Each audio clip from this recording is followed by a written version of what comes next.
सोने, चांदी और तांबे के पात्र पितरों के पात्र कहे जाते हैं, बर्तन बताए जाते हैं। श्राद्ध में चांदी की चर्चा और दर्शन भी पुण्यदायक है, पुण्यदायक है। चर्चा कर दो, चांदी नहीं, फिर भी चर्चा तो कर दो। चांदी का समीप होना दर्शन अथवा दान राक्षसों का विनाश करने वाला होता है। यशोदायक तथा पितरों को तारने वाला होता है चांदी। पितरों के लिए चांदी के पात्र से श्रद्धा पूर्वक जल मात्र भी दिया जाए वह अक्षय तृप्तिकारक होता है। पितरों के लिए अर्घ्य, पिंड और भोजन के पात्र भी चांदी के ही श्रेष्ठ माने गए।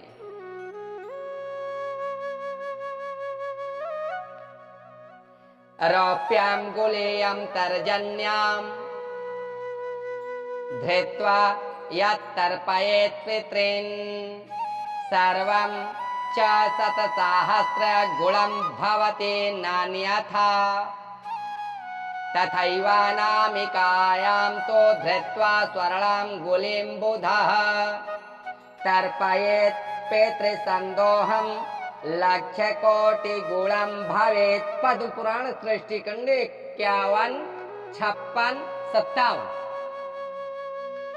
जो अपनी तर्जनी, कनिष्ठिका, अनामिका, मध्यिका, तर्जनी, अंगुष्ठ, तो ये तर्जनी, जो अपनी तर्जनी अंगुली में चांदी की अंगूठी धारण करके पितरों को तर्पण करता है,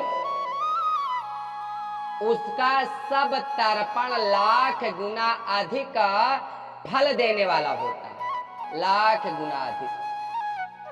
यदि वह अनामिका अंगुली में सोने की अंगूठी पहनकर तर्पण करे तो वह करोड़ गुना अधिक फल देने वाला होता है। इसलिए अनामिका में सोने की अंगूठी या तो तर्जनी में चांदी की अंगूठी से हमें पितरों को तर्पण देना चाहिए। जो ब्राह्मणों के हाथ में नमक या व्यंजन परोसता है, ध्यान से सुनना हिंदू भाइयों, व्यंजन परोसता है अथवा लोहे के पात्र से परोसता है, ध्यान से सुनना, उस भोजन को राक्षस खाते हैं, पितर ग्रहण नहीं करते। इसलिए ज्यादा से ज्यादा ये होवे कि हाथ में नमक या व्यंजन ब्राह्मणों के नहीं देना चाहिए, पात्र में देना चाहिए। और मेरे हिंदू भाइयों, ये सब आपके लिए मैं बताए रहा हूं, सनातन हिंदू भाइयों के लिए बताए रहा हूं। एक हाथ से लाया गया जो अन्न पात्र है, ब्राह्मणों के आगे परोसा जाता है, उस अन्न को राक्षस छीन लेते हैं। लेके चले आए एक हाथ से, दोनों हाथ में रख करके आइए, पात्र में ब्राह्मण को दीजिए, लो ब्राह्मण देवता प्रसाद पाओ। सिर ढककर यद वेष्टिता सिता भुंक्ते यद भुंक्ते दक्षिणामुख सोपानत्कंश्च यः भुंक्ते तदवे रक्षांते भुंजते। मनुस्मृति 3:229 सर्वं वेद्याद् तदासुरम महाभारत अनु 90:19। सिर ढककर यानी पगड़ी आदि बांधकर, दक्षिण की तरफ मुख करके और जूता पहनकर भोजन करने से वह अन्न राक्षसों को मिलता है, पितरों को नहीं। जो अज्ञानी मनुष्य अपने घर श्राद्ध करके फिर दूसरे घर भोजन करता है, वह पाप का भागी होता है और उसे श्राद्ध का फल नहीं मिलता।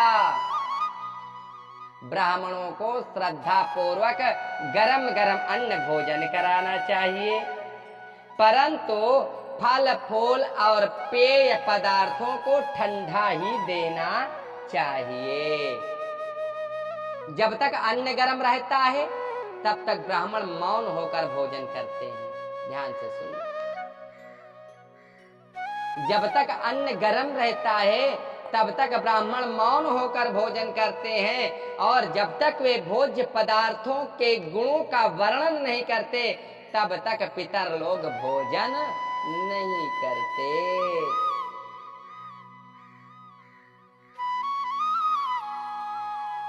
समझ में नहीं आई ये बात? यानी जब तक अन्न गर्म रहता है तब तक ब्राह्मण मौन होकर भोजन करते हैं, शांति से करते हैं, और जब तक वे भोज्य पदार्थों के गुणों का वर्णन नहीं करते, जो ब्राह्मण प्रसाद तो पाता है उनके गुणों का वर्णन नहीं करता है, तब तक पितर लोग भोजन करते हैं। वर्णन न हो, शांति से भोजन करें, और जब तक वो शांति से भोजन करते रहते हैं तब तक पितर लोग भी भोजन करते हैं। ठंडा भोजन है उसको जल्दी जल्दी खा लिए, समय ना लगा। पितर तो इतनी जल्दी भोजन नहीं करते हैं। कहने का आशय यही है कि मौन होकर ब्राह्मण जब तक भोजन करते हैं शांत मुद्रा से, तब तक पितर लोग भोजन करते हैं। श्राद्ध में वस्त्र के बिना कोई क्रिया, यज्ञ, वेदाध्ययन और तपस्या नहीं होती, नहीं होती। अतः श्राद्ध काल में वस्त्र का दान विशेष रूप से करना चाहिए। ध्यान से सुनना, विशेष रूप से करना चाहिए। जो रेशमी, सूती और बिना कटा हुआ वस्त्र श्राद्ध में देता है वह उत्तम भोगों को प्राप्त करता है।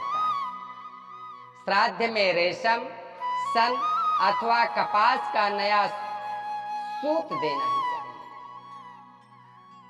ऊन या पाट का सूत वर्जित है, ऊन का वस्त्र नहीं देना चाहिए। विद्वान पुरुष जिसमें कोर ना हो, ऐसा वस्त्र फटा ना होने पर भी श्राद्ध में ना दे, जिसमें कोर ना हो, कोर, क्योंकि उससे पितरों को तृप्ति नहीं होती है। यदि श्राद्धकर्ता की पत्नी को पुत्र की कामना हो तो, ध्यान से सुनना, पत्नीं वा मध्यमं पिंडं पुत्र कामामि प्रासयेत, आधत्ता पितरो गर्भं कुमारं पुष्करस्रजम्। महाभारत अनु 145। यदि श्राद्धकर्ता की पत्नी को पुत्र की कामना हो तो मध्यम यानी बीच वाले पिंड को पितामह को अर्पित पिंड, मध्यम पिंड पितामह को अर्पित होता है, पितामह को अर्पित पिंड को खा ले, स्वयं खा ले स्त्री, और पितरों से पुत्र प्राप्ति की प्रार्थना करे। क्या कहे? आधत्ता पितरो गर्भम कुमारम पुष्करस्रजम। पितरों, आप लोग मेरे गर्भ में कमलों की माला से अलंकृत एक सुंदर पुत्र की स्थापना करें।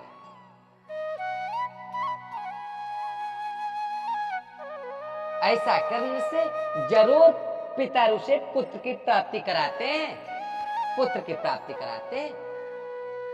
भोग की इच्छा रखने वाला पुरुष पिंड को सदा अग्नि में डाले। भोग, भोग का मतलब किसी प्रकार की कमी ना हो मेरे घर में, इसके लिए भोग की इच्छा रखने वाला पुरुष पिंड को सदा अग्नि में डाले। संतान की प्राप्ति के लिए मध्यम पिंड मंत्रोच्चारण पूर्वक पत्नी को दे दे। उत्तम कांति चाहे तो सदा गौओं को ही पिंड खिला दे। यदि प्रज्ञा, यश और कीर्ति की इच्छा हो तो सदा पिंड को जल में ही डाल दे। दीर्घ आयु की कामना हो तो सब पिंड कौवों को खिला दे, लंबी आयु यदि वो चाहता है तो। कार्तिकेय के लोक में जाने की इच्छा हो तो, कार्तिक कौन है भाई? हमारे देवातिदेव महादेव जी के पहले पुत्र स्वामी कार्तिकेय महाराज जी। यदि कार्तिकेय के लोक में जाने की इच्छा हो तो पिंड को मुर्गे को खिलावें और दक्षिण दिशा की ओर मुख करके सब पिंड को आकाश में फेंक दें, क्योंकि आकाश और दक्षिण दिशा पितरों के स्थान हैं।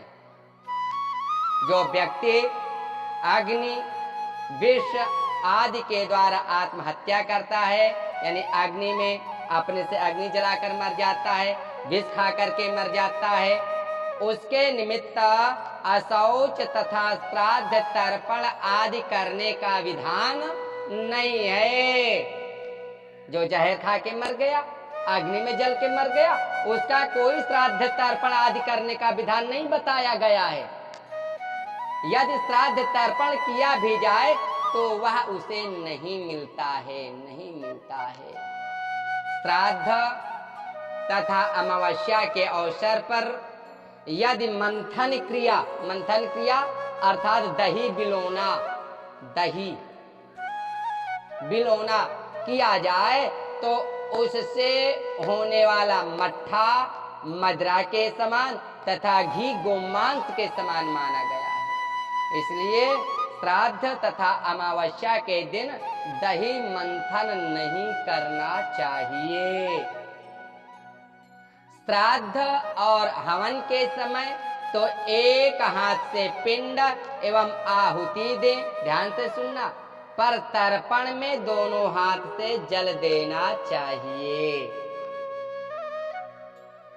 नाभिमात्रे जलम स्थित्वा हृदयेनानुचिन्तयेत् आगच्छन्तु मे पितरो गृहत्वेताञ्जलाञ्जलीन् हस्तौ कृत्वा संयुक्तौ सुसंयुक्तौ पूरयित्वा जलेन च गोशृङ्गमात्रमुद्धृत्य जलमध्ये जलं क्षिपेत।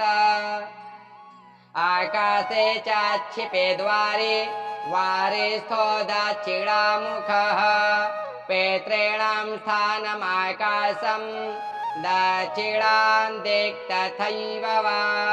लघु यम स्मृति 92-94।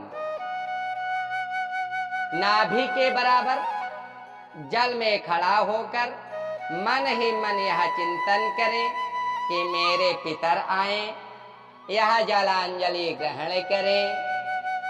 दोनों हाथों से संयुक्त करके जल से पूर्ण करें और गोश्रृंग मात्र जल उठाकर उसे पुनः जल में करके जल से पूर्ण करें और गोश्रृंग मात्र गाय के सींग मात्र जल उठाकर उसे पुनः जल में डाल दें। जल में दक्षिण की ओर मुख करके खड़ा होकर आकाश में जल गिराना चाहिए, क्योंकि पितरों का स्थान आकाश और दिशा दक्षिण है। बोलिए शंकर भगवान की जय। मैं अपने सभी हिंदू भाइयों को अपने इस पिप्पलेश्वर महादेव जी के आश्रम से राम राम